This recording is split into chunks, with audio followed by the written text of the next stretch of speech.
네, 세 개의 절 함께 합독하도록 하겠습니다. 좋은 꼴을 먹이고 그 우리를 이스라엘 분산에 두리니 그것들이 그곳에 있는 좋은 우리에 누워 있으며 이스라엘 산에서 살진 꼴을 먹으리라.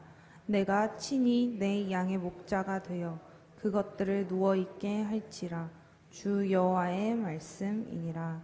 그 잃어버린 자를 내가 찾으며 쫓기는 자를 내가 돌아오게 하며 상한 자를 내가 싸매주며 병든 자를 내가 강하게 하려니와 살진 자와 강한 자는 내가 없애고 정의대로 그것들을 먹이리라. 아멘.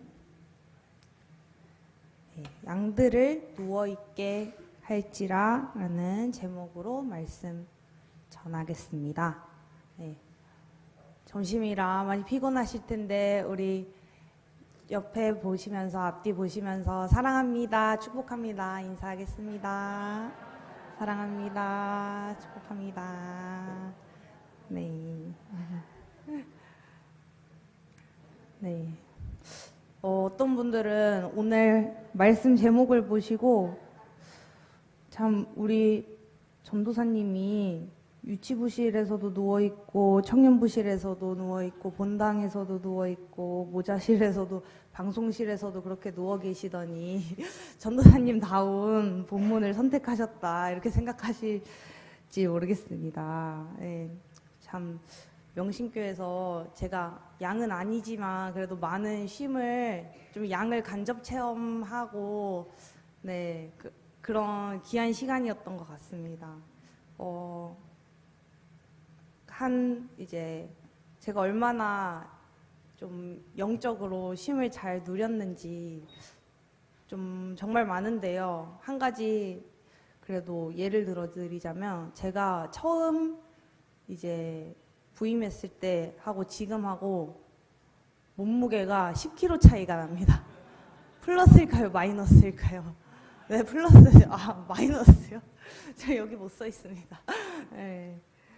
그래서 저한테 참, 네, 너무 은혜로운 그런 시간이었습니다. 너무 감사합니다. 하나님께도 감사하고, 우리 성도님들께도 너무 감사드립니다. 네.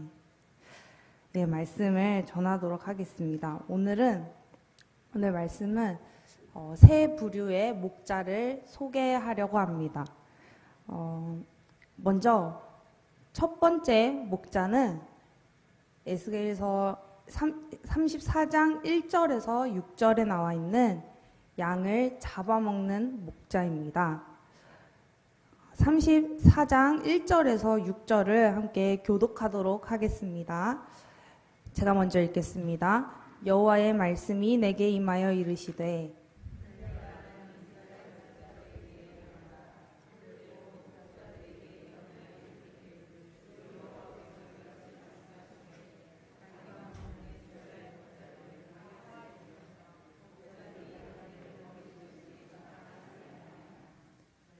너희가 살진 양을 잡아 그 기름을 먹으며 그 털을 입되 양떼는 먹이지 아니하는도다.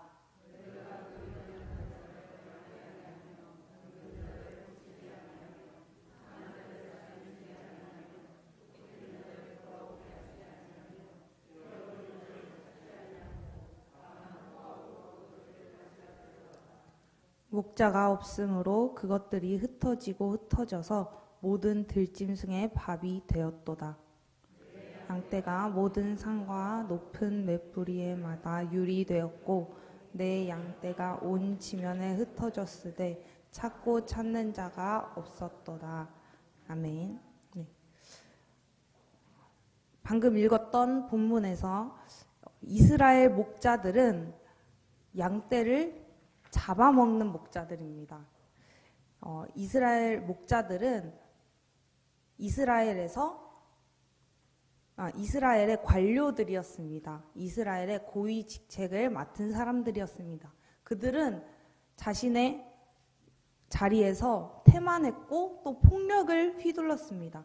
그래서 하나님께서는 칼로 그들을 심판하시겠다고 에스겔을 보내서 예언하셨습니다. 4절 말씀에 보면 포악함이라고 나와 있는 단어는 이 단어가 연관된 말씀은 베드로전서 5장 3절입니다. 맡은 자들에게 주장하는 자세를 하지 말고 양 무리의 본이 되라 라고 하면서 주장하는 자세라고 나와 있는 이 단어가 포악함과 연결되는 단어입니다. 결국 여기서 주장하다라는 뜻은 원어적으로 주가 되다, 주인이 되다, 다스리다 라는 뜻입니다. 결국 하나님께서 이스라엘의 리더들이 하나님을 주님이 되게 하지 않고 자신이 주님이 되어버린 것을 하나님께서 포악하다라고 가리키고 계시는 것이죠.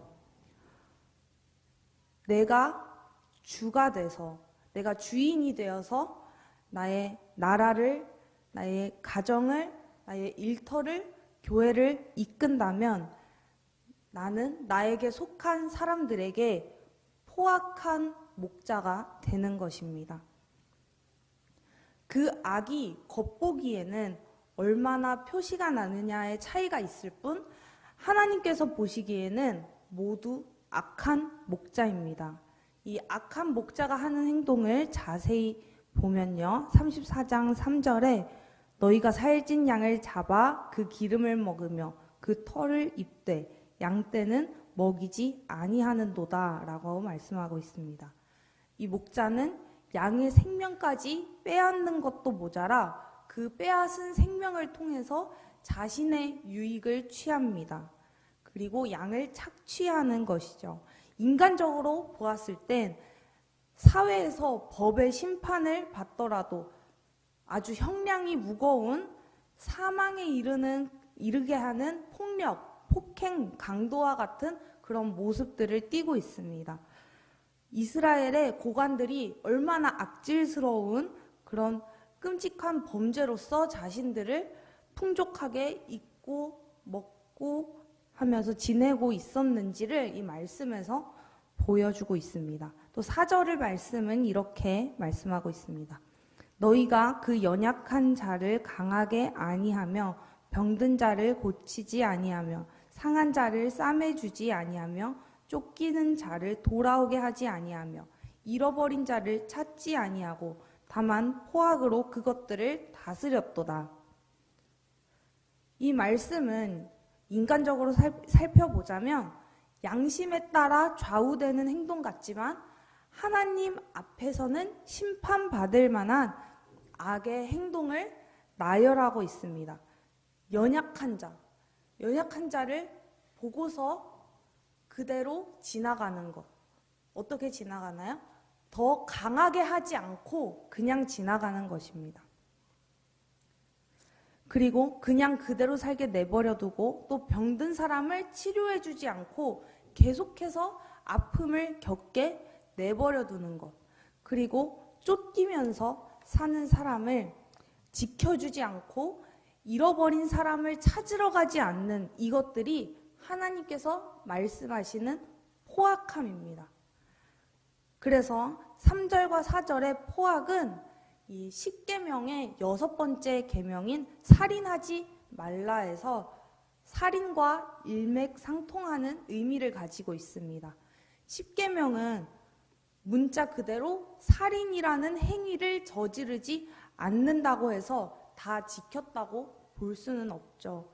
10계명은 적극적인 의미에서 실천해야 하고 또 그 안에 담겨있는 내포되어 있는 의미까지 실천해야 10계명을 지켰다고 할 수 있습니다.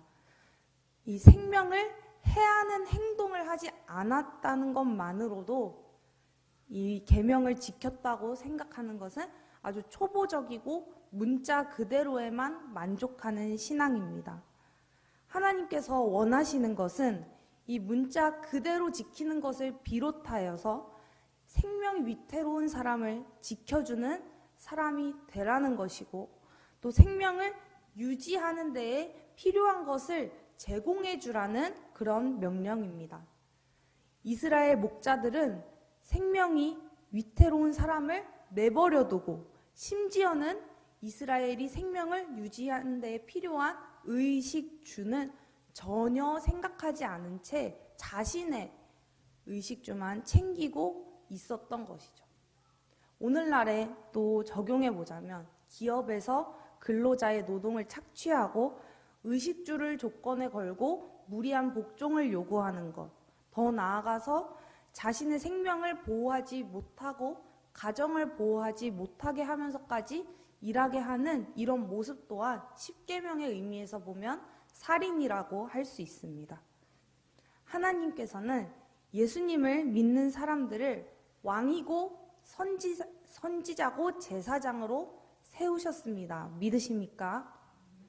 다시 말하면 우리도 열방을 인도하는 목자의 위치에 있는 것입니다. 우리가 소외되고 연약한 사람들을 돌아보지 않는 것, 그것은 바로 이 이스라엘의 목자들처럼 양을 잡아먹는 목자가 되는 것입니다. 그리고 그것은 곧 주님의 자리를 빼앗는 것이고 십계명의 숨은 의도까지 드러내서 완벽하게 십계명을 어기는 것이 되는 것입니다. 또 다른 목자를 소개해 드리겠습니다. 두 번째 목자는 아무에게도 대접받지 못하는 목자입니다.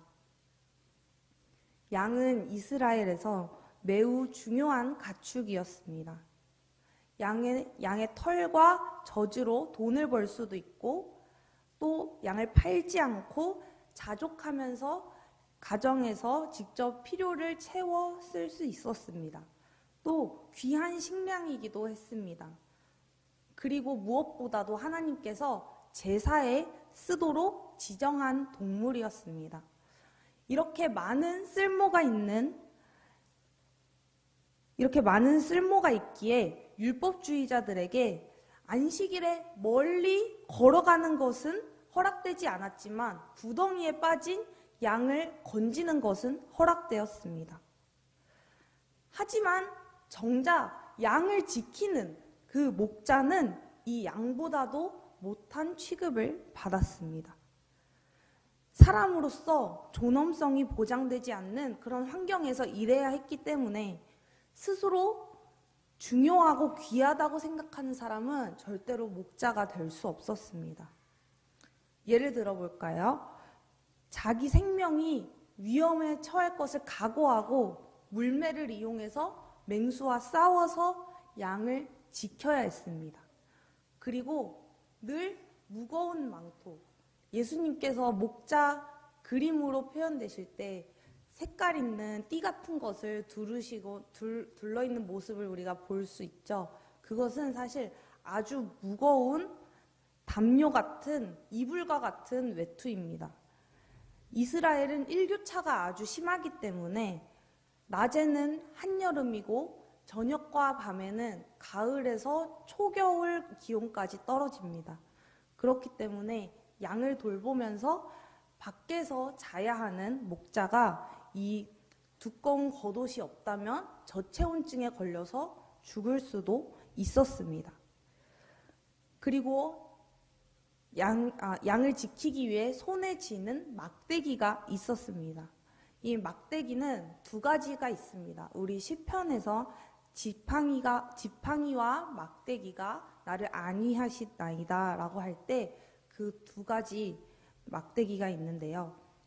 이 막대기는 험한 지형을 뚫고 양들과 함께 멀리 나가서 풀을 찾기 위한 도구였습니다. 그리고 고리처럼 생긴 그런 지팡이가 있었는데요. 그건 양이 어디 구석에 끼었을 때 그 지팡이를 이용해서 양을 건져내는 데에 썼습니다.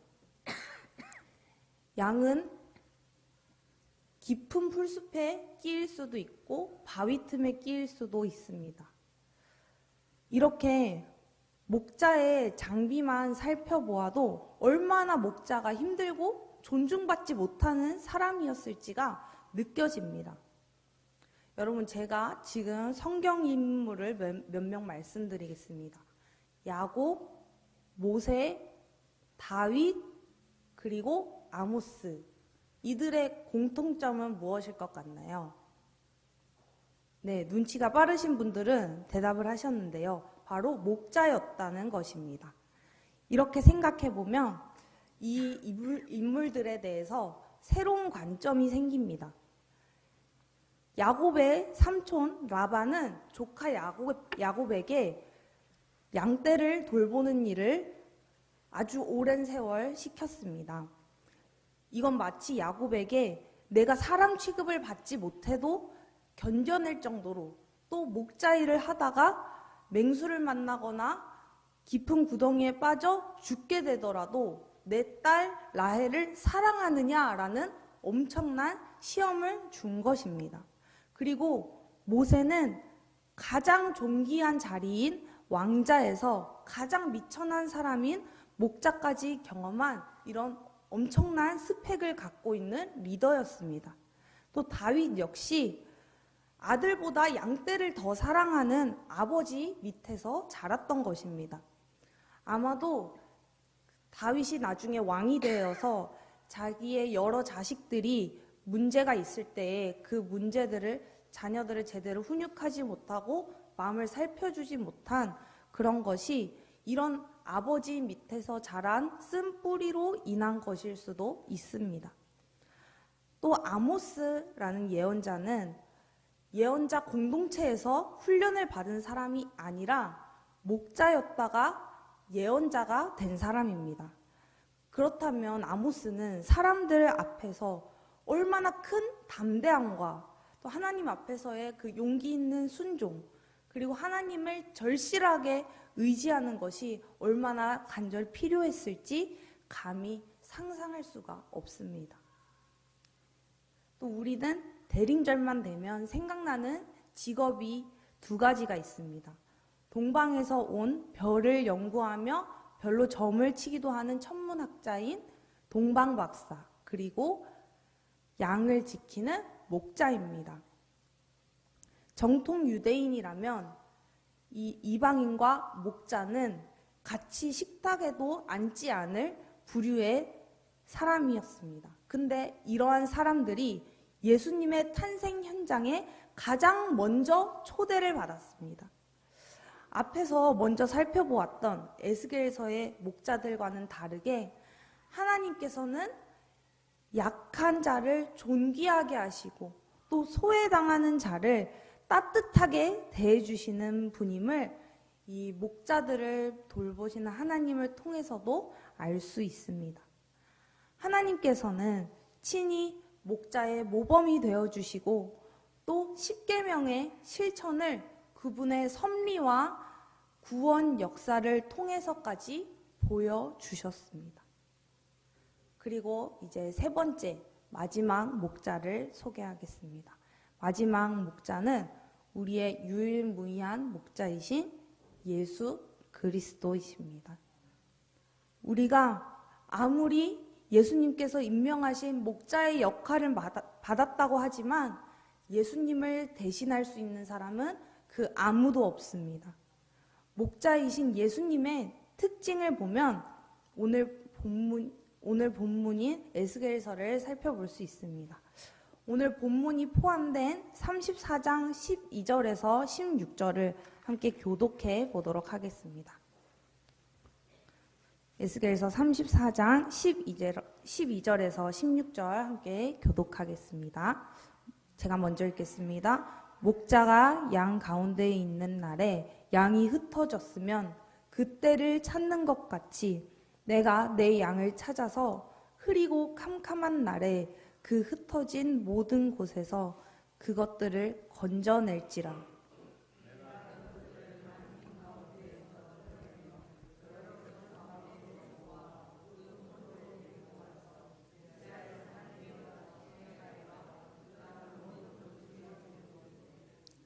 좋은 꼴을 먹이고 그 우리를 이스라엘 높은 산에 두리니 그것들이 그곳에 있는 좋은 우리에 누워 있으며 이스라엘 산에서 살진 꼴을 먹으리라.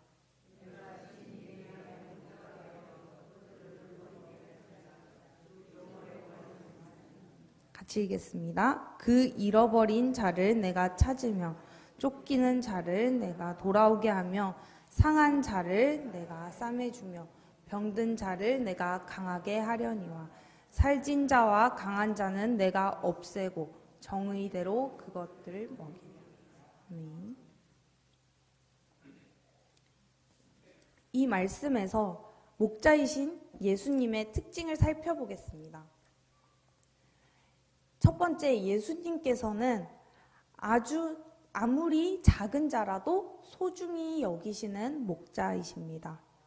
12절에 나와 있는 것과 같이 흩어진 모든 곳에서 있는 양을 건져내겠다고 하십니다.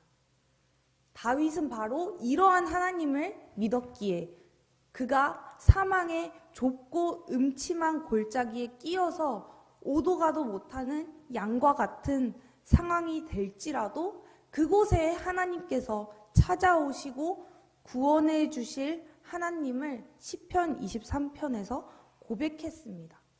그리고 크고 튼튼한 막대기와 같은 능력의 손으로 우리 영혼을 죽음에 빼앗기지 않도록 세상 끝 어디라도 지켜주실 분이 우리 하나님이십니다. 예수님은 마태복음 18장에서 말씀하신 것처럼 어린아이와 같은 자에게 천국이 있다고 하셨습니다. 그리고 나를 믿는 작은 자를 실족하게 한다면 차라리 연자맷돌을 달고 바다에 빠지라고까지 하실 정도였습니다.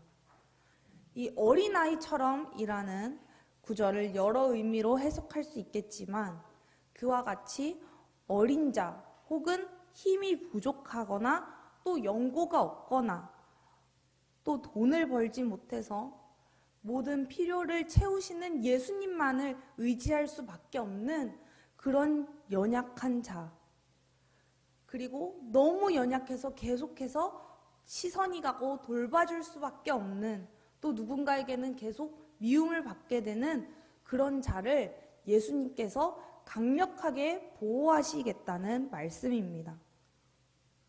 여러분, 예수님께 이런 작은 자의 마음으로 나아가시기를 바랍니다. 예수님은 작은 자라고 인정하는 여러분에게 천국이 있다고 하실 것입니다. 그리고 또한 여러분께서 작은 자라고 생각되는 사람을 돌봐주시기를 바랍니다. 그렇다면 하늘의 큰 상급과 칭찬이 예수님으로부터 있을 것입니다. 두 번째로 예수님은 양을 불쌍히 여기시는 목자이십니다. 우리 마태복음 9장 35절, 36절을 함께 찾아볼까요?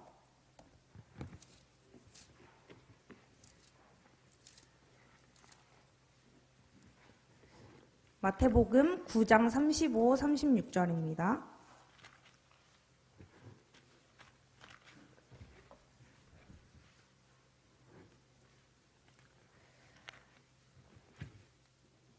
같이 읽겠습니다.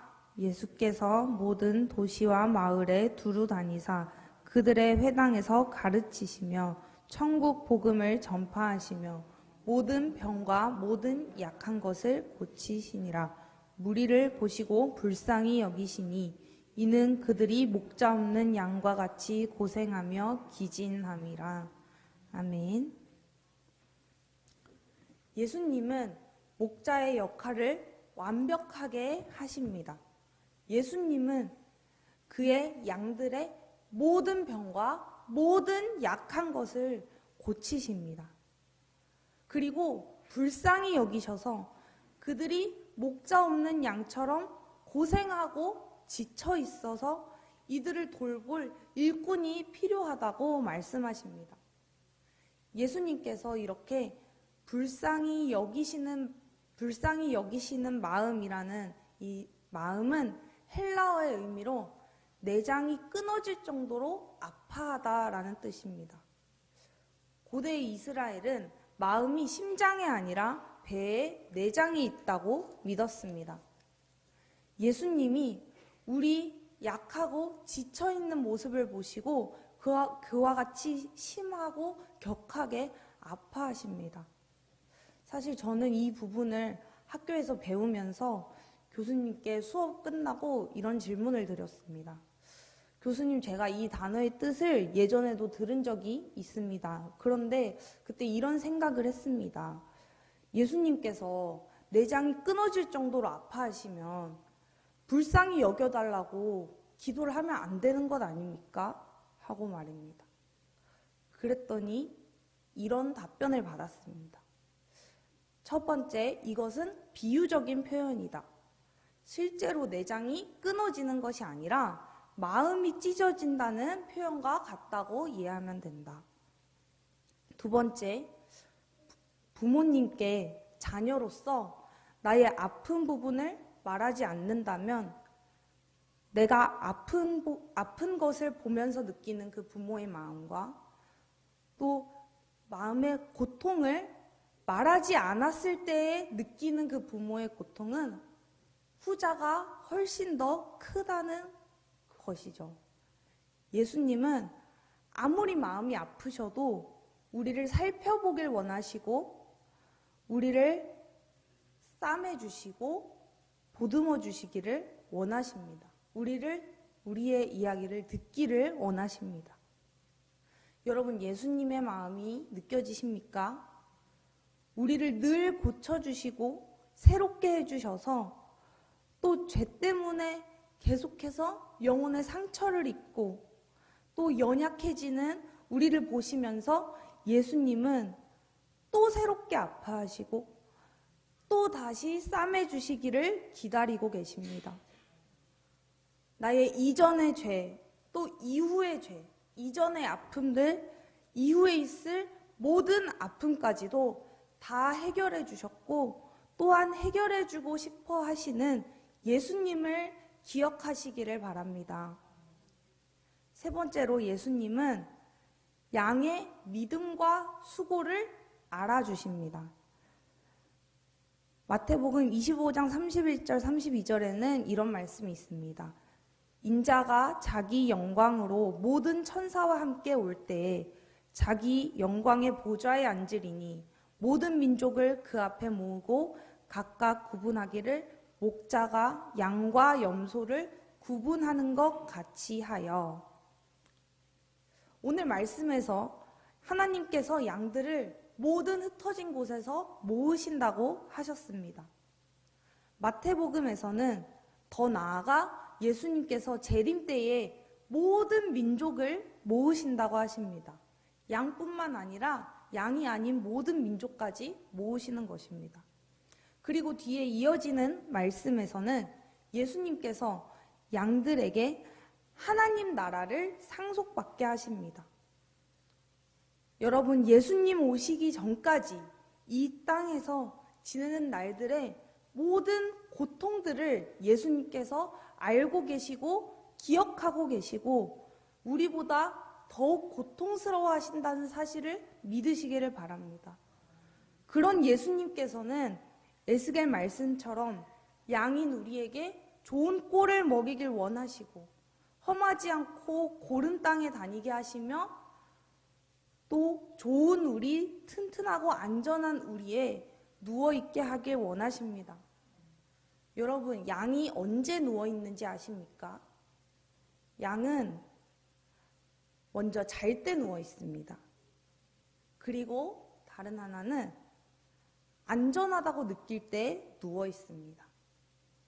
예수님은 우리를 예수님 곁에 누워있게 하시기 위해서 이 땅에 오셨습니다.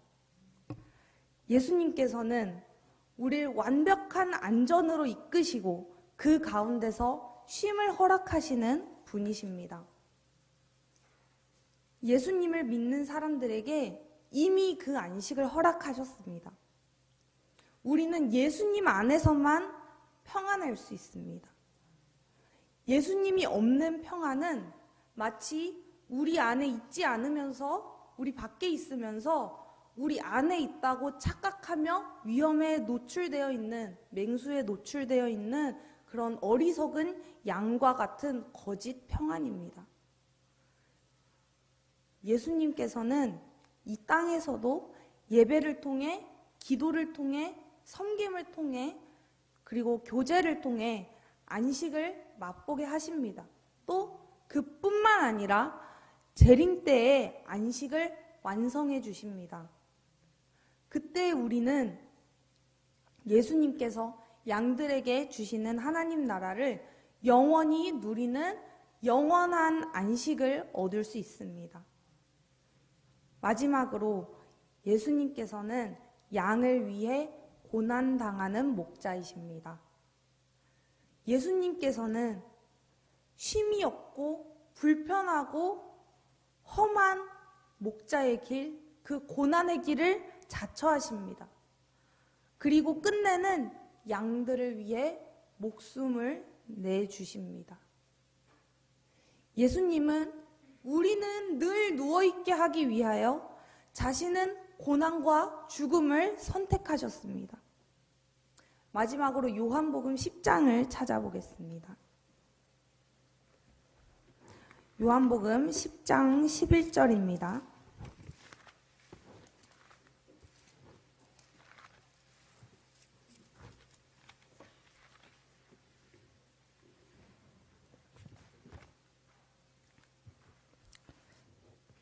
함께 읽겠습니다. 나는 선한 목자라 선한 목자는 양들을 위하여 목숨을 버리거니와 14절에서 17절 읽겠습니다. 나는 선한 목자라 나는 내 양을 알고 양도 나를 아는 것이 아버지께서 나를 아시고 내가 아버지를 아는 것 같으니 나는 양을 위하여 목숨을 버리노라. 또 이 우리에 들지 아니한 다른 양들이 내게 있어 내가 인도하여야 할 터이니 그들도 내 음성을 듣고 한 무리가 되어 한 목자에게 있으리라. 내가 내 목숨을 버리는 것은 그것을 내가 다시 얻기 위함이니 이로 말미암아 아버지께서 나를 사랑하시느니라. 아멘. 말씀을 마무리하겠습니다. 우리의 유일한 목자이신 예수님의 말씀만 듣고 예수님의 말씀만 따라서 행하는 참 목자이신 주님의 참된 양 되시기를 주님의 이름으로 축복합니다. 네, 우리 함께 선하신 목자 찬양하겠습니다.